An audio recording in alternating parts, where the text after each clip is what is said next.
Bismillahirrahmanirrahim. Saya Dimas. Di sini saya akan membahas tentang bagian-bagian pokok pada tumbuhan. Nah, bagian-bagian pokok pada tumbuhan, teman-teman, itu dibagi menjadi 3. Nah, yang pertama ada akar, ada batang, dan ada daun.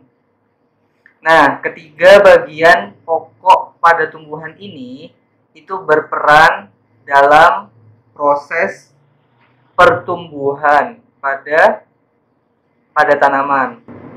Kenapa kok bisa berperan dalam proses pertumbuhan pada tanaman?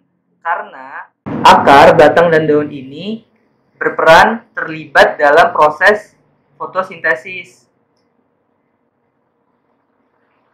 Walaupun proses fotosintesis itu hanya berlangsung pada bagian daun aja, tapi akar, batang juga terlibat sampai terjadinya proses fotosintesis tersebut.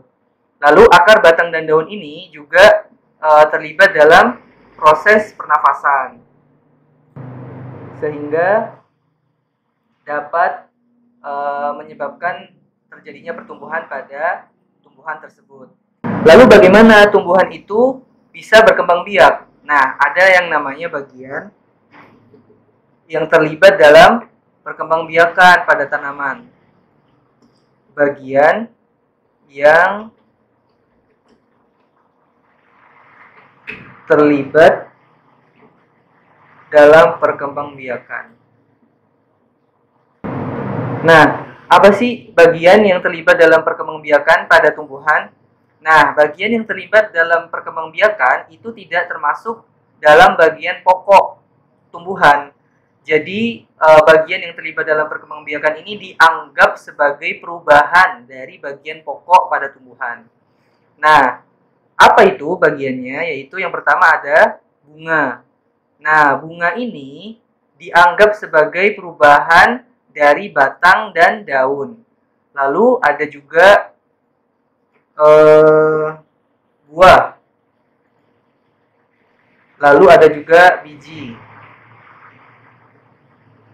Nah, bunga, buah, dan biji ini ketiga-tiganya itu tidak termasuk dalam bagian pokok tumbuhan. Tetapi bunga, buah, dan biji ini terlibat dalam proses perkembangbiakan pada tumbuhan.